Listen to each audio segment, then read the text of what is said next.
हाय। यहाँ सेमेस्टर 3 के लिए मेन हिंदी का पेपर नंबर 7 जिसकी हम चर्चा करने वाले हैं। इसके पेपर नंबर 7 का जो प्रश्न है वह ऐसा है कि हिंदी साहित्य का आदिकाल, परिस्थितियाँ, प्रवृत्तियाँ। अब इसको हम पूर्व भूमिका, आदिकाल की राजनीतिक परिस्थितियां, आदिकाल की सामाजिक परिस्थितियां, आदिकाल की सांस्कृतिक परिस्थितियां, विभिन्न परिस्थितियों का प्रभाव और उपसंहार में बांटेंगे। अब इस प्रश्न के उत्तर की ओर हम चलते हैं। पूर्व भूमिका के तौर पर हम कह सकते हैं कि साहित्य मानव समाज की भावनात्मक स्थिति और गतिशील चेतना की अभिव्यक्ति है। किसी भी काल के साहित्य इतिहास को समझने के लिए उस काल के परिवेश एवं परिस्थितियों को ठीक प्रकार से समझना अत्यंत आवश्यक है।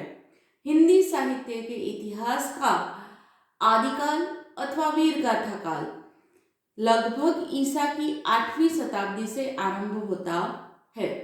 इस काल के आविर्भाव में तत्कालीन सामाजिक, राजनीतिक तथा सांस्कृतिक परिस्थितियों का योगदान महत्वपूर्ण है। आगे देखेंगे आदिकाल की राजनीतिक परिस्थितियां। आदिकाल की अवधि 1769 ईस्वी से 1418 ईस्वी तक है। इस काल की राजनीतिक परिस्थिति वर्धन साम्राज्य के पतन से आरंभ होती है। अंतिम वर्धन सम्राट हर्षवर्धन के समय से ही उत्तरी भारत पर यवन आक्रमण आरंभ हो गए थे। हर्षवर्धन ने दृढ़ता से इनका सामना किया, किंतु आक्रमणों की उस आंधी को वह रोक न पाया। उसकी समस्त शक्ति उस प्रतिरोध में ही समाप्त हो गई। अरबों, तुर्कों आदि यमन आक्रमणकारियों ने भारतीय राजसत्ता को छिन्न भिन्न कर दिया। भारत की सुदृढ़ राजसत्ता सम्राट हर्षवर्धन की मृत्यु के बाद विकेंद्रित हो गई थी। अलग अलग सत्ताधारी राजवंश आपसी संघर्ष से शक्तिहीन हो गए थे। प्राचीन गणराज्यों का सर्वनाश हो गया था। गणराज्यों के नष्ट हो जाने से जनसाधारण की राजनीतिक चेतना का सर्वथा लोप हो गया था। 8वीं शताब्दी तक देश में निरंकुश एक तंत्र शासन प्रणाली कायम हो गई थी। राजनीतिक अस्थिरता एवं अव्यवस्था के कारण इस काल में सांप्रती प्रथा प्रधान हो गई थी। स्वार्थी सामंतों में जन कल्याण की भावना का लोप हो गया था। वे पारंपरिक कलह में डूब गए थे। सोमनाथ के मंदिर को महमूद ने परस्पर संघर्षरत देशी राजाओं के बिना प्रतिरोध लूट लिया था। 12वीं शताब्दी का अंतिम चरण भारतवर्ष के इतिहास में सर्वाधिक दुर्भाग्यपूर्ण समय है। इसी समय भारत की स्वतंत्रता विदेशी जातियों के हाथों से छिन्न भिन्न हो गई थी। पृथ्वीराज चौहान, जयचंद आदि राजाओं के पारस्परिक युद्ध समान बन गए थे। इस युग के कवि भी हाथ में तलवार लेकर अपने आश्रयदाता के साथ रण मैदान में निकल पड़ते थे। चंद बरदाई ऐसे ही कवि थे। उनके विषय में कहा गया है, रवि छंडक तप ताप कर, तर वर छंडई कवि चंद। यह ऐसे कवि थे जो तलवार के गीत गाकर गौरव के साथ जीना चाहते थे। यही इस काल की राजनीतिक परिस्थितियों की एक विचित्र देन है। जो कवि धार्मिक भावना से अनुप्राणित थे, वे ही किसी की परवाह किए बिना काव्य साधना करते थे, किंतु जो कवि राज्याश्रित हो जाते थे, उन्हें अपने कवि को प्रसन्न करने के लिए काव्य रचना करनी पड़ती थी।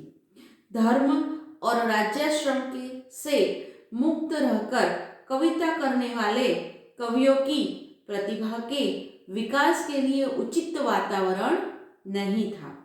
यह थी आदिकाल की राजनीतिक परिस्थितियां। अब हम देखेंगे आदिकाल की सामाजिक परिस्थितियां। आदिकाल में जो राजनीतिक अस्थिरता फैल गई थी, उसका प्रभाव तत्कालीन समाज पर भी पड़ा।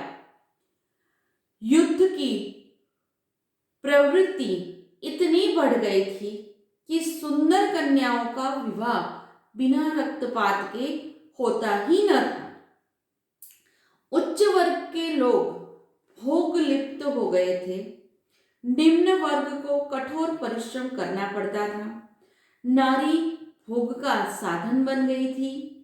यह क्रय विक्रय तथा अपहरण की वस्तु मानी जाती थी। इस संबंध में कहा गया है, जिही की बेटिया सुंदर दिखी, तिही के द्वार धरी तलवार। जनता शासन तथा धर्म दोनों ओर से निराश्रित होती जा रही थी। युद्धों के समय उसे बुरी तरह पीसा जाता था। जाति पाति के बंधन कड़े होते जा रहे थे। उच्च वर्ग के लोग भोग करने के लिए थे तथा निधन वर्ण के लोग मानव श्रम करने के लिए ही पैदा हुए थे। सामान्य जन के लिए शिक्षा की कोई व्यवस्था नहीं थी। सांप्रदायिक तनाव बढ़ने के कारण साहित्य और शास्त्र का ज्ञान सामान्य जाति की नारियों व पुरुषों के लिए अप्राप्य बना दिया गया था। सती प्रथा भी इस समय के समाज का एक भयंकर अभिशाप थी। फलतः सामान्य जाति की नारी के लिए पुरुष का जीवन और मृत्यु दोनों ही भयंकर घटना बन जाते थे। उनके अनेक प्रकार के अंधविश्वास बढ़ते जा रहे थे। आदिकालीन समाज वर्णाश्रम व्यवस्था पर अवलंबित था।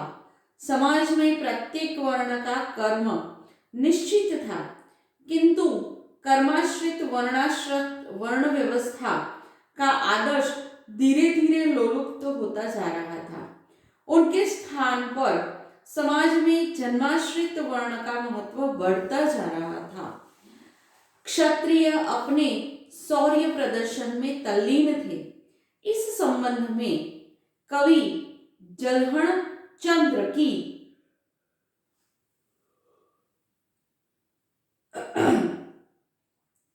यह उक्ति स्मरणीय है। 12 बरस लौ कुकुर जीवे और 13 बरस लौ सियार। बरस 18 क्षत्रिय जीवे, आगे जीवन को धिक्कार। क्षत्रियों की इस युद्ध प्रवृत्ति के कारण समाज में बाल विवाह प्रथा और सती प्रथा का प्रचलन हो गया था। इस प्रकार सामाजिक परिस्थितियां आदिकाल में विषम बनी हुई थी। अब हम देखेंगे आदिकाल की सांस्कृतिक परिस्थितियां। आदिकाल में सिद्धों, नाथों तथा जैनों की धार्मिक गतिविधियों का प्रचार प्रसार बढ़ गया था।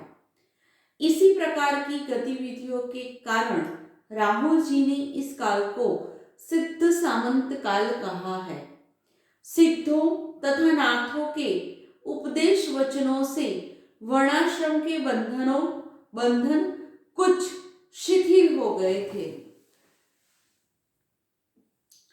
भारत में मुस्लिम संस्कृति के परिवेश के समय यहाँ की विभिन्न जातियों, मतों, आचारों, विचारों आदि में दीर्घकाल से चली आती हुई समन्वय की एक व्यापक प्रक्रिया पूर्णता को पहुंच रही थी।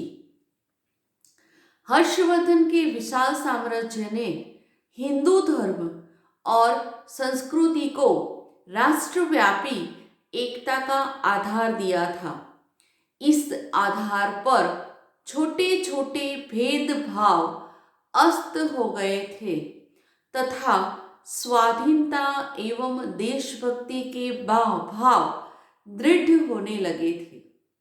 संगीत, चित्र, मूर्ति, स्थापत्य आदि कलाओं में जातीय गौरव की भावना अभिव्यक्त हो रही थी। स्थापत्य के क्षेत्र में विशेषतः मंदिरों का निर्माण धार्मिक सद्भावना का द्योतक रहा था। भुवनेश्वर, खजुराहो, पुरी, सोमनाथपुर, बेलार,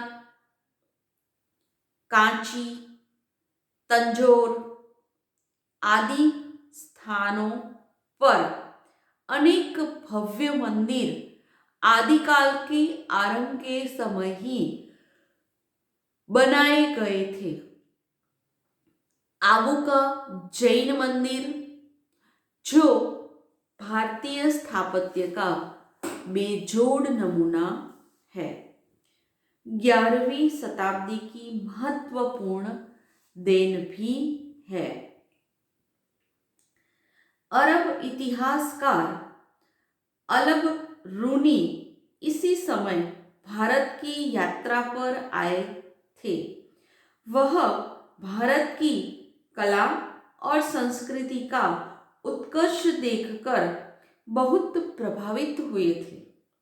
उसने इस संबंध में लिखा है, वे यानी कि हिंदू कला के अत्यंत उच्च सोपान पर आरोहण कर चुके हैं।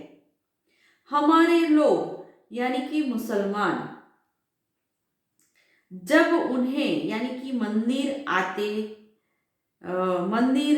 आदि को देखते हैं तो आश्चर्यचकित रह जाते हैं। इस प्रकार आदिकाल की भारतीय संस्कृति उत्कर्ष प्राप्त निजी परंपरा के हास्य तथा इस्लाम के सम्मिश्रण की एक ऐसी कहानी है जिसमें कलात्मक चेतना का मुक्त और जीवंत स्वरूप बहुत कम मिलता है। अब हम देखेंगे यहाँ पर सांस्कृतिक परिस्थितियाँ को देखने के पश्चात हम विभिन्न परिस्थितियों का प्रभाव देखेंगे। तो विभिन्न परिस्थितियों के प्रभाव में हम देखते हैं कि 8वीं शताब्दी से 11वीं शताब्दी तक भारत की राजनीतिक परिस्थिति हिंदू सत्ता के धीरे धीरे क्षय होने तथा इस्लाम सत्ता के धीरे धीरे उदय होने के कारण